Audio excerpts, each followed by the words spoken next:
boa tarde. Bem-vindos à nossa live da Gene sobre cardiogenética. Vou só adicionar aqui o Dr. Marcelo. Então, enquanto a gente espera o Dr. Marcelo entrar, eu vou me apresentar para vocês. Meu nome é Michele, eu sou médica geneticista do laboratório Gene. Hoje a nossa live vai ser com o tema de cardiogenética com o Dr. Marcelo. Tudo bem, Marcelo? Tudo bom? Boa tarde a todos. Me escuta bem? Te escuto bem. Eu Você?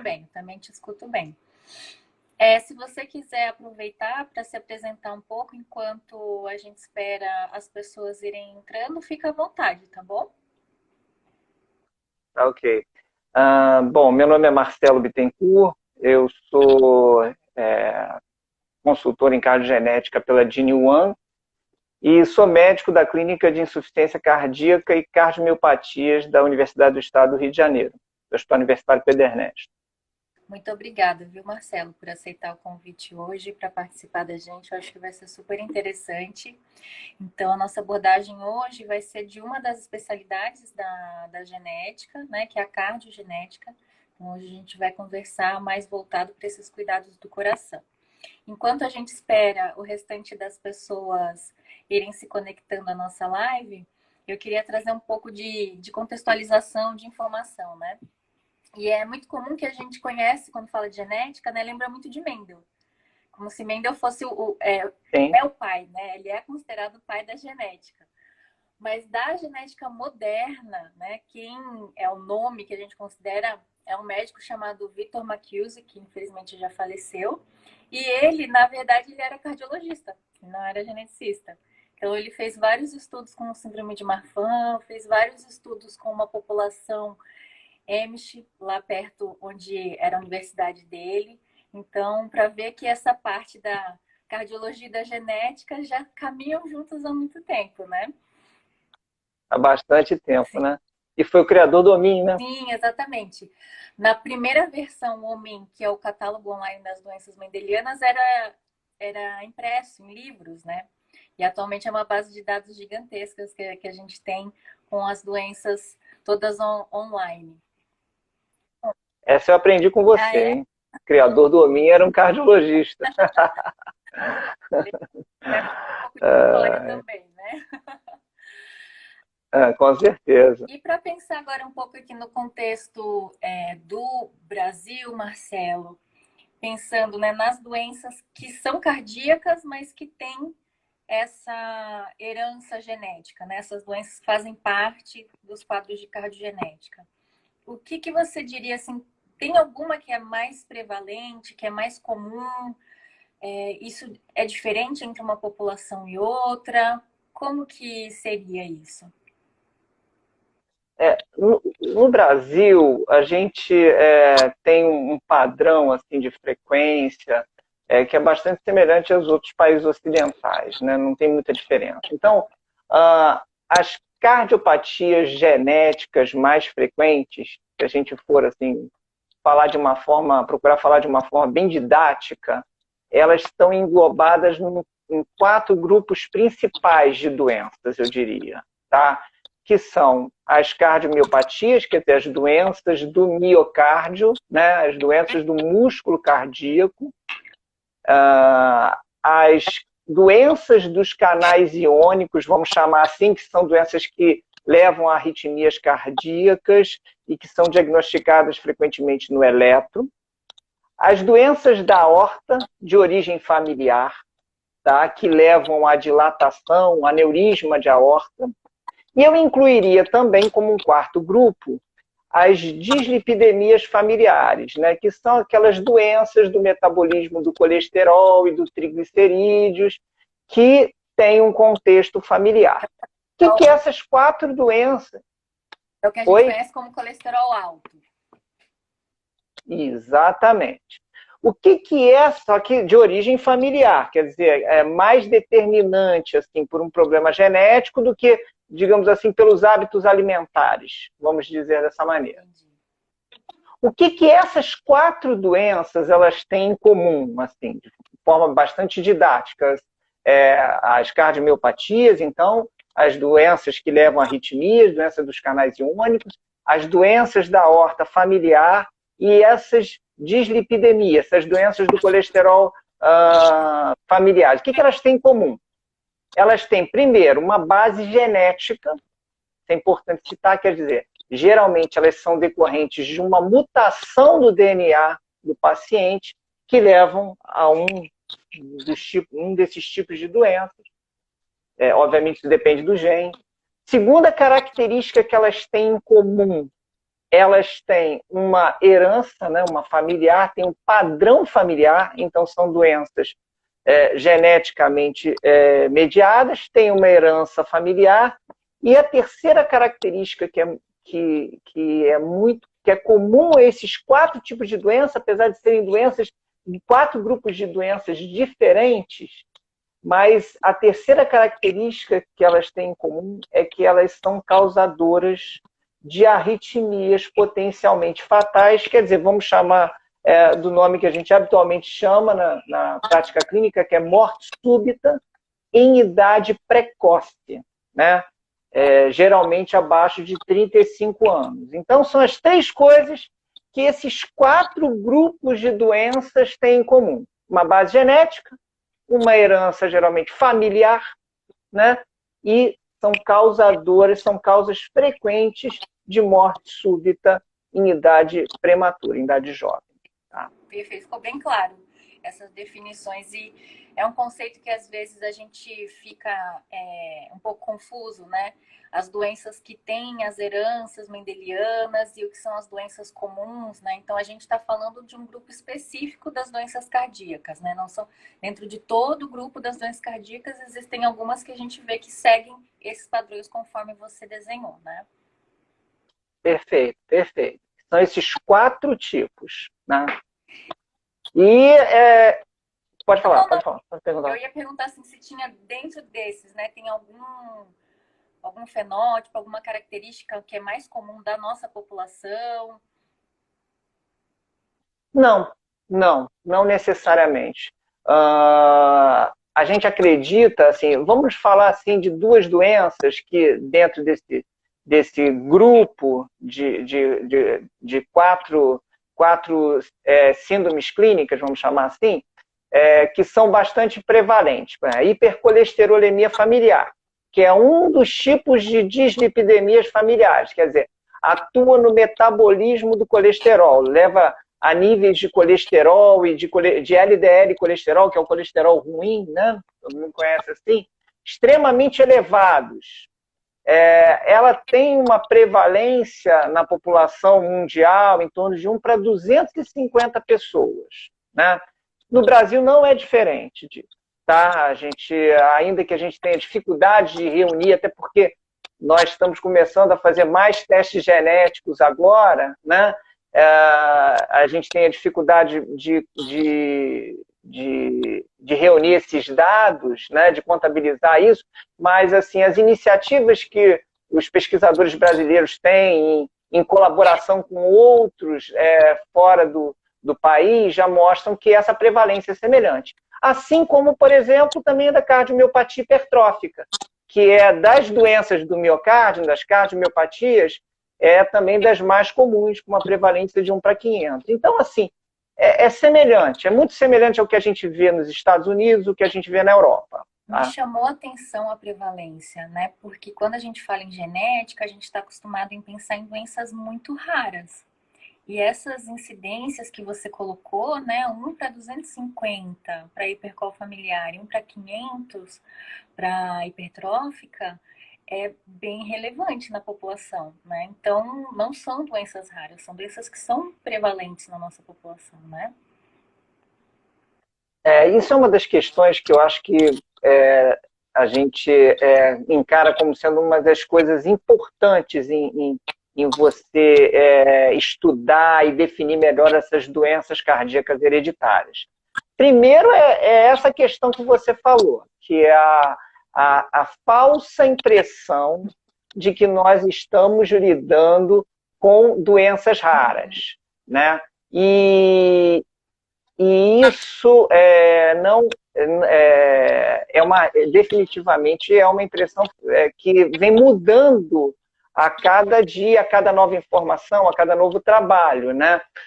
Hoje em dia, e uma das coisas que está ajudando a gente a definir melhor isso são justamente os testes genéticos, né? Então, eu já falei aqui, hipercol familiar, uma prevalência de 1 para 250, a cardiomiopatia hipertrófica, uma prevalência de 1 para 500. Pega um dado, por exemplo, de um outro tipo de cardiomiopatia, que é a cardiomiopatia dilatada. Em linhas gerais, que é aquilo que a gente conhece como coração dilatado, coração grande, né? O leigo conhece dessa maneira. A cardiomiopatia dilatada, ela até tem uma prevalência maior do que da hipertrófica, só que nem sempre ela é de origem familiar. Existem outras causas, por exemplo, miocardites, enfim, o uso abusivo de álcool e tudo, mas mesmo assim, quando a gente vai analisar as cardiomiopatias dilatadas familiares, dentro do âmbito das cardiomiopatias dilatadas no geral, elas fazem em torno de 35% são de origem familiar. Então é muita coisa. É muita coisa. A gente estava falando sobre as hipercolesterolemias familiares, né? O grande problema das hipercolesterolemias familiares é o risco que elas têm de levar ao infarto agudo do miocárdio em idade precoce também, abaixo de 50 anos. E isso acontece em 5 a 10% dos casos. Então, olha só, você pegar todos os pacientes que infartam com menos de 50 anos e você fizer uma pesquisa para hipercol familiar, você vai encontrar esse diagnóstico em 5 a 10% dos casos. E o que é importante a gente estar alerta para isso? É porque a maioria não conhece, não sabe que tem esse diagnóstico. Esse é o problema. Muitos encaram, não, eu tenho colesterol alto, só não.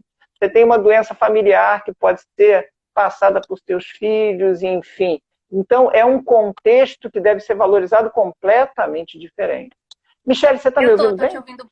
Estou pensando aqui no momento para te fazer a pergunta de volta, né? Porque eu acho que você está trazendo informações super importantes, super relevantes. E aí que você trouxe, então, esse exemplo da hipercol e do infarto antes dos 50 anos de idade, como essas coisas estão relacionadas, né?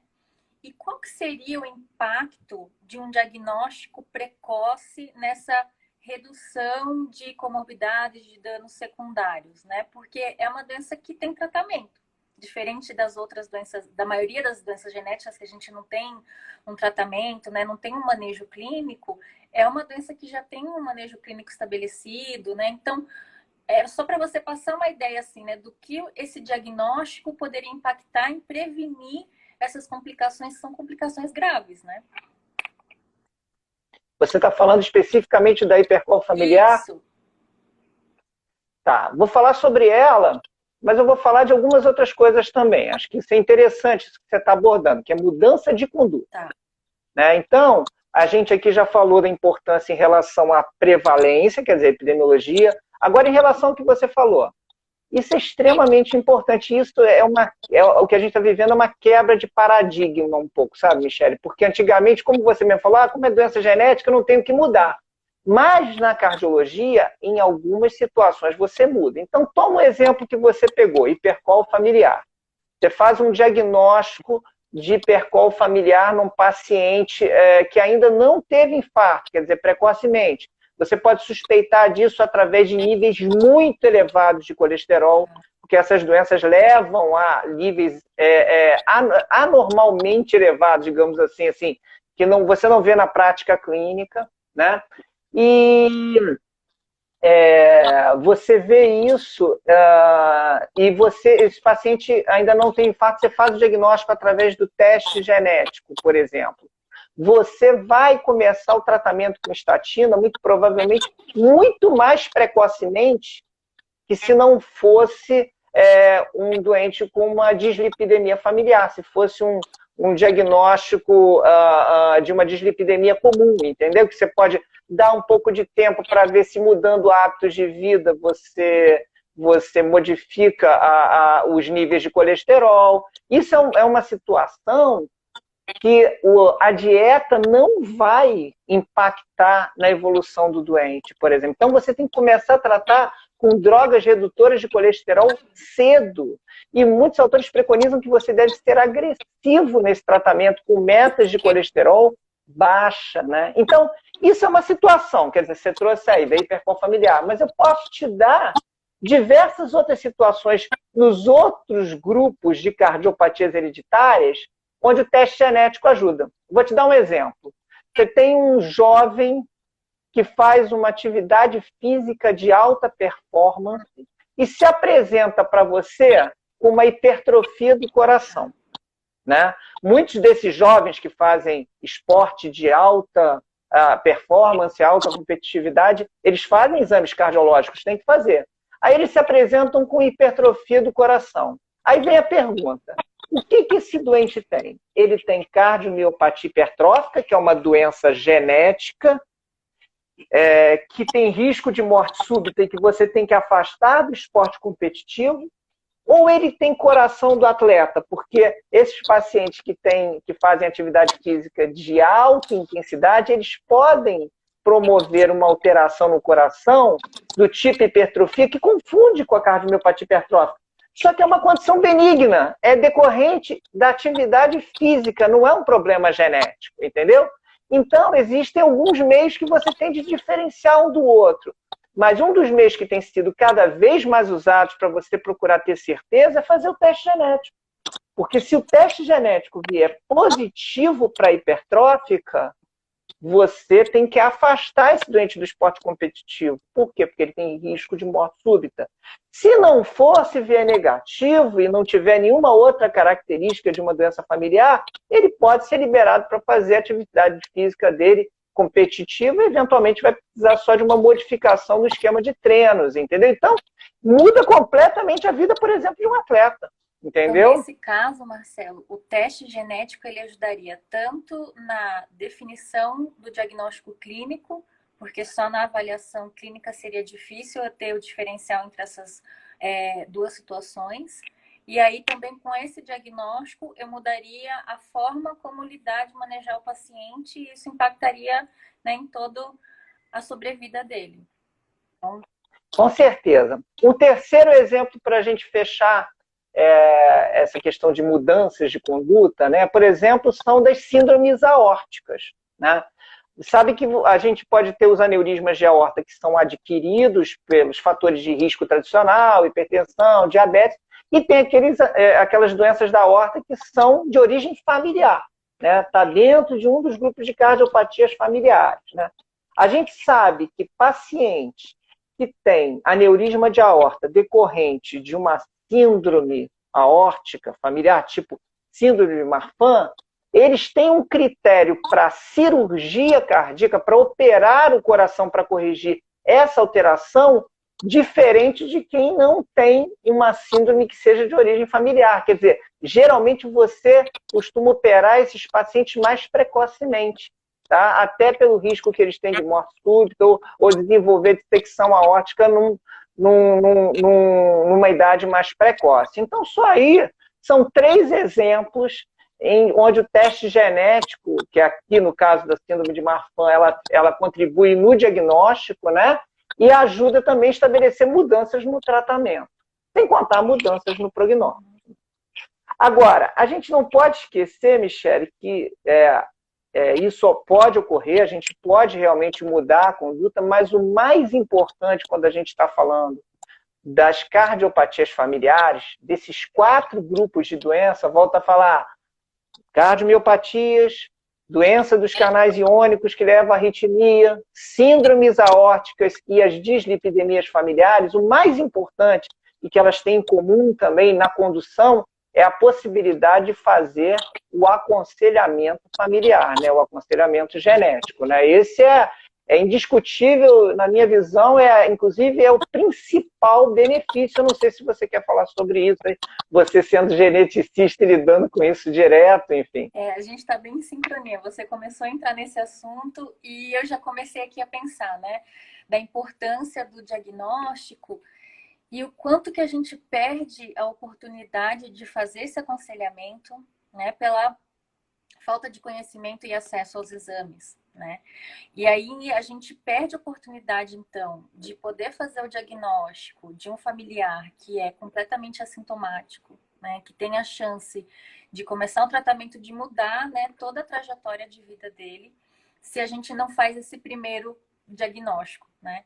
Então, eu acho que é muito importante tanto para a população e até para os profissionais da área de saúde, né? Quando encontrarem, né, um caso que tenha, né, essas características que a gente está conversando aqui, né? Poxa, é um jovem, né? Uma pessoa jovem que teve uma morte súbita, que teve um infarto. Não é o comum, não é o que a gente mais vê, né? Isso chama atenção para pensar.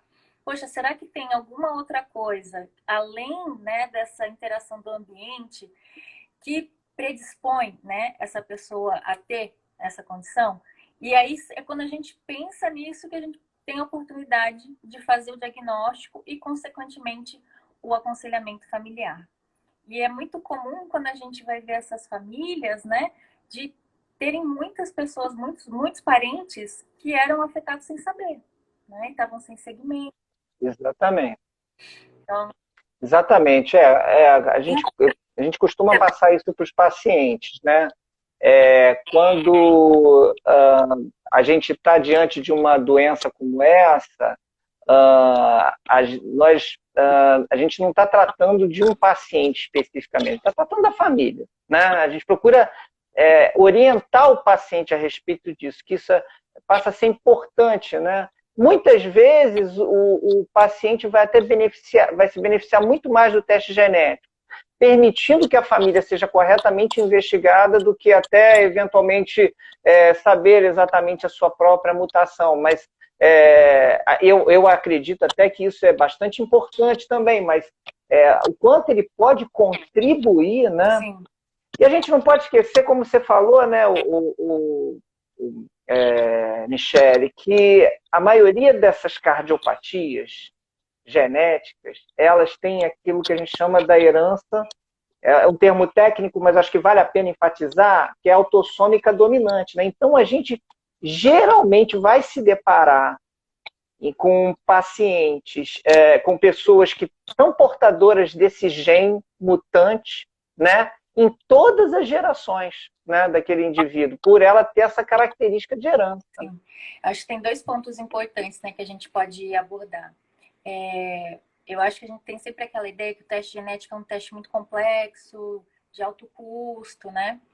Pode ser que isso se aplique quando você não faz ideia de qual que é o diagnóstico, quando você não sabe qual que é o gene, né? São 20 mil genes, né? Então pode ser que esse primeiro teste seja realmente um teste um pouco de mais complexidade, de alto custo.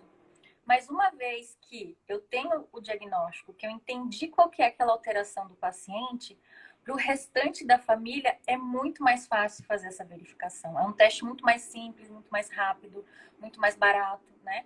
Então, acho que essa é uma outra informação importante para as pessoas terem, né? Porque pensar, eu tenho um familiar que ele foi diagnosticado com uma alteração genética, mas eu não vou ter acesso ao teste, né? Vai ser muito difícil. Não. A partir do momento que eu já faço esse diagnóstico inicial, é muito mais simples.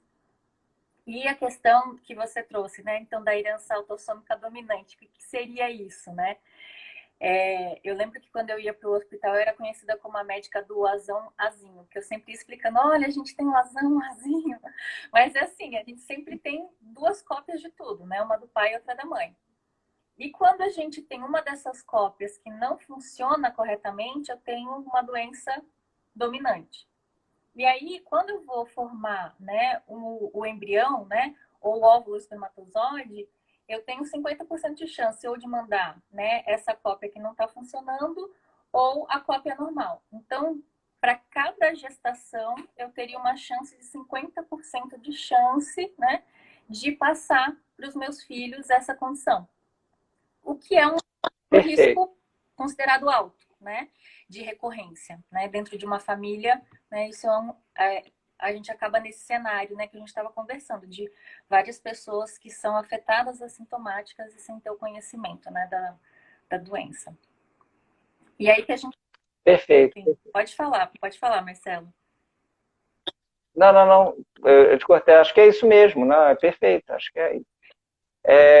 E aí, assim, tem algumas questões que são importantes, acho que abordando agora já diretamente o teste genético, que vale a pena a gente comentar, que é o seguinte, aonde que o teste genético, de uma certa forma, ele entra nesse processo de investigação, né? O que que a gente precisa fazer, né? Perfeito. Eu acho que, assim, primeira coisa, a gente estava falando da história familiar, né? Quer dizer, é importante que esse doente tenha uma avaliação clínica, né, completa, né? O teste genético ele entra como um diagnóstico complementar, como um método complementar, depois de uma avaliação clínica e por exames cardiológicos tradicionais. Nessa avaliação clínica, é muito importante isso que você comentou, a respeito que a gente está falando, de definir o modelo de herança. Então, a história familiar que o colega médico tem que fazer, e o paciente tem que tentar trazer essas informações, né, se ele suspeita também que tem uma doença genética, né, o ideal é que essa história familiar possa abranger pelo menos 3 gerações. Então, se ele puder trazer essa informação, é muito importante isso, né? Obviamente, o médico vai fazer uma avaliação clínica, vai ver todos os sinais, sintomas, o exame físico tradicional. E os exames complementares que muito ajudam nesse diagnóstico dessas doenças que eu já comentou aqui. E quais são esses exames? O eletrocardiograma traz muitas pistas, tá? O ecocardiograma, tá? Também é um exame que é extensamente usado e que define, boa parte das vezes, já até o fenótipo do paciente, a característica clínica, né? E a ressonância magnética do coração também é um exame que a gente tem usado muito, né? Principalmente para as doenças do miocárdio, para as doenças da aorta também, né? Mas principalmente para as doenças do miocárdio. E aí, tendo posse dessas informações todas, o médico vai poder, inclusive, solicitar o teste genético com uma indicação muito mais amarrada, digamos assim, né? Porque ele já vai ter um diagnóstico clínico mais bem estabelecido. E é importante que isso seja feito dessa forma e de forma minuciosa, né?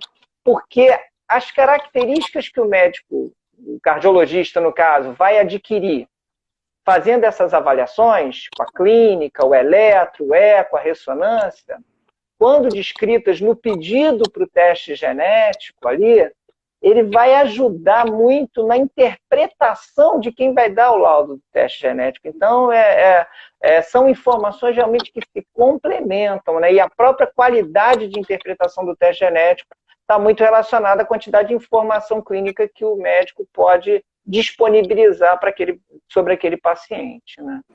A gente teve uma pergunta, né, de que quando que você deveria buscar, então, um aconselhamento, né, ou uma avaliação. Então, acho que a gente podia recapitular, assim, né? Então, pensando no paciente jovem, né, que tem um evento que você geralmente espera, né, que socorra numa idade mais avançada, né? Ou então alguém que já tem história na família, né? Eu acho que são esses 2 grupos. E aí o primeiro passo é passar por uma avaliação clínica, né? Acho que é importante. Não adianta então o primeiro passo é fazer um teste genético. Não, pode ser que não seja o caminho para você. Então, o primeiro passo é a avaliação clínica, tem todos esses outros exames complementares que são importantes para poder guiar, né? Como você disse assim perfeitamente, né? Para guiar, né, para a gente conseguir chegar num diagnóstico mais preciso. Então, todos esses passos, eles precisam ser seguidos para a gente conseguir chegar num diagnóstico rápido e preciso, né? Perfeito, é exatamente isso, né?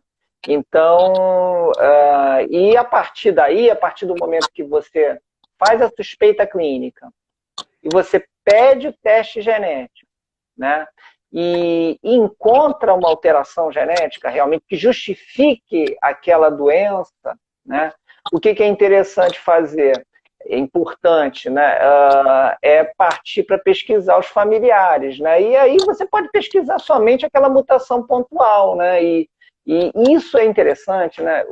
Michele, a gente fica até comentando muito, porque você pode ter a possibilidade de diagnosticar eventualmente pacientes que ainda não manifestaram a doença antes. Mas eu acho que assim, o contrário também é importante, que é você eventualmente poder dar alta para um paciente que não tenha mutação, né? A gente também tem que pensar nisso, né? Às vezes o familiar não herdou aquilo, e se ele não tem o teste genético, ele vai ter que ficar fazendo ecocardiograma, eletro, de 2 em 2 anos, ou então depois de 5 em 5 anos, para a vida toda, né? Então, isso, e sempre com aquele fantasma, né? De que, será que eu tenho uma doença que pode causar arritmia? Nossa, acho que você tocou num ponto super importante, porque tem toda uma questão emocional, né, vinculada a você conviver com essa situação sem saber, né, com certeza.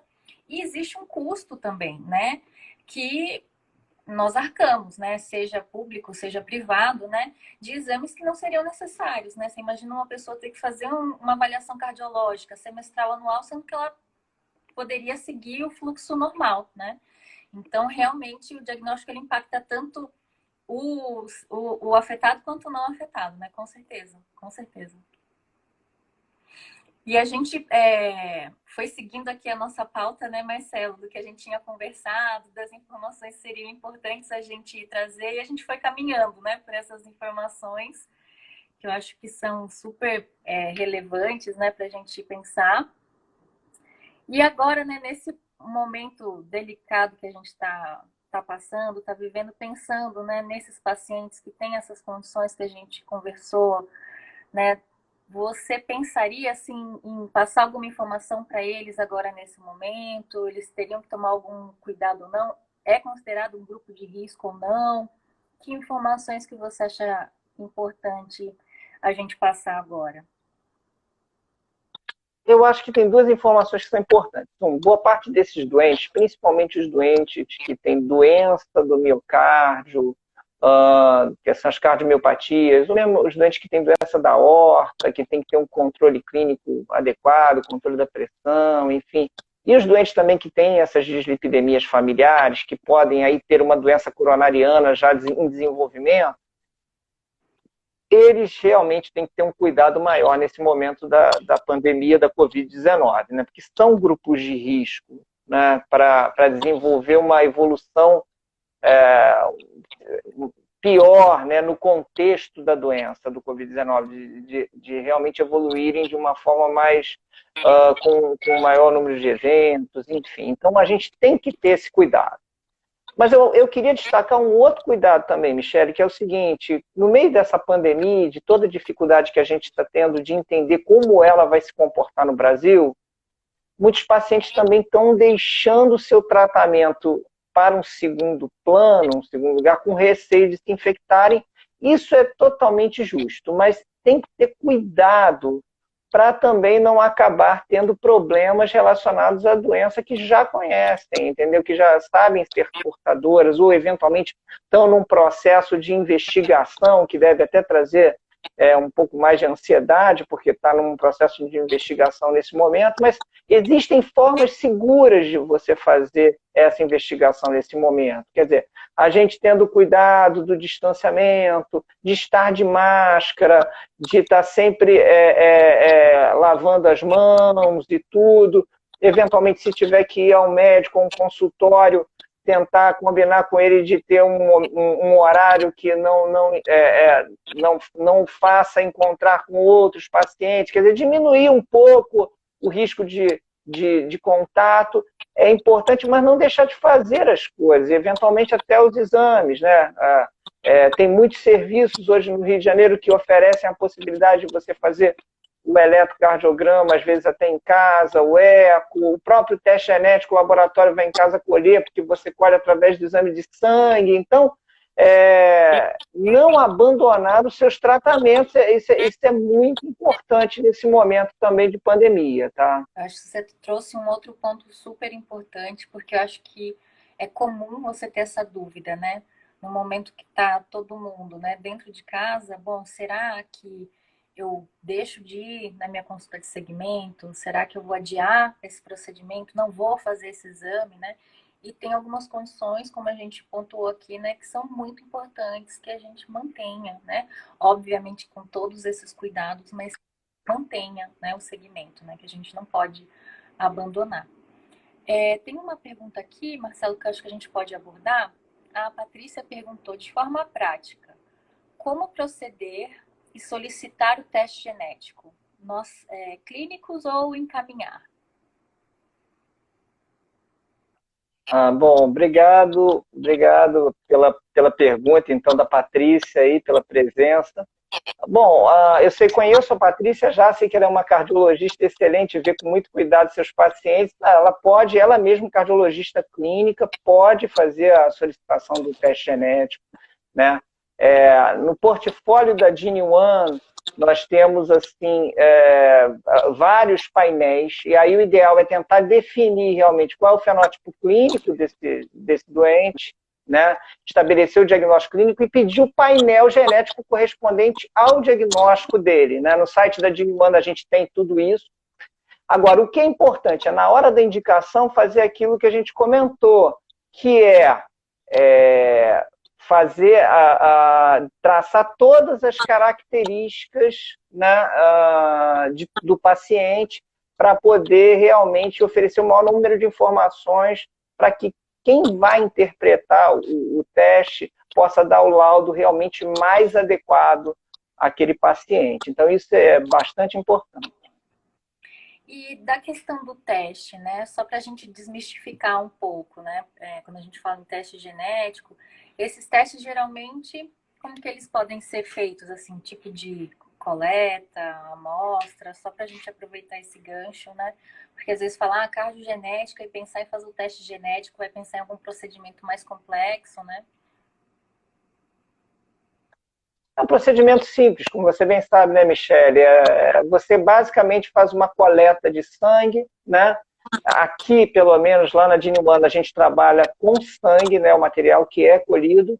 Aí a gente vai enviar esse sangue para fazer a extração do DNA, esse DNA vai passar por um sequenciamento, e aí a gente vai poder ter a análise do genoma do paciente, né? Mas assim, é um exame bem tranquilo, é uma coleta simples de sangue, nada mais complexo, entendeu? Basicamente isso. E é um exame que atualmente a gente já consegue fazer no Brasil, né? Coisa que um tempo atrás não tinha, né? Também tinha esse outro, né? Que a Exatamente. gente sempre precisava mandar para fora do país, né? E agora a gente tem esse acesso mais facilitado. Uma dúvida que não está aqui na nossa pauta, Marcelo, mas é uma dúvida que me surgiu. Dentro da formação do cardiologista clínico, quanto que é abordado essa questão da cardiogenética? Porque eu digo assim, pela minha experiência, né, da minha faculdade de medicina, eu tive muito pouco contato com as doenças genéticas, né, com cardiogenética, então, e como que é dentro da formação dos cardiologistas hoje em dia? Isso aí defasado, a gente pode dizer assim, né? Ainda não, isso ainda não não faz parte da rotina da graduação ainda, e mesmo na residência médica, isso geralmente é abordado dentro do âmbito das cardiomiopatias, do estudo das cardiomiopatias, das arritmias cardíacas, mas sem aprofundar muito, principalmente em conceitos de genética. Tanto que para eu poder... qual foi o meu, assim, a minha trajetória dentro da cardiogenética, vamos dizer assim? Eu fiz graduação, depois minha residência em cardiologia, fiz meu mestrado e durante o meu doutorado, como eu sempre trabalhei muito com insuficiência cardíaca e cardiomiopatias, né? As cardiomiopatias podem se manifestar por insuficiência cardíaca, e como eu sempre trabalhei com essas doenças, eu vi que para poder me aprofundar mais e trabalhar meio que na fronteira do conhecimento, eu ia ter que estudar, me aprofundar em genética. E aí eu fui para fora e lá eu fui relembrar, inclusive, conceitos básicos de genética que você está muito habituado a ver aí na sua residência de genética, né? Então, quer dizer, fui fazer o caminho, digamos assim, um caminho inverso em relação à genética, né? Trazer um pouco da informação cardiológica para isso, mas isso ainda está muito incipiente ainda, e isso não é só no Brasil, né? Mesmo fora do Brasil, quando a gente fala em genética cardiovascular, dentro da cardiologia, a gente está lidando com inovação, com a fronteira do conhecimento mesmo, entendeu? Então, é uma coisa que ainda está começando, digamos assim, né? Mas, assim, as pessoas têm muito interesse e eu acho que esse campo ainda vai expandir muito, muito ainda. Sim, eu também acredito e acho que isso vai levar à mudança das formações curriculares e aí mudar um pouco, né, esse conhecimento, né, que eu acho que é necessário. A gente acabou abordando todas as questões da nossa pauta. Eu queria abrir aqui para se alguém quiser fazer alguma pergunta para a gente poder responder, mas eu adorei bater esse papo com você, Marcelo. Eu acho que foi super esclarecedor, né, para as pessoas poderem entender a importância e a relevância, né, dessa abordagem. Acho que a gente, né, foi super claro, né? Gostei bastante. Só queria te agradecer imensamente pelo tempo, pela disposição, tá bom? Eu que agradeço aí a oportunidade da gente estar conversando e tudo.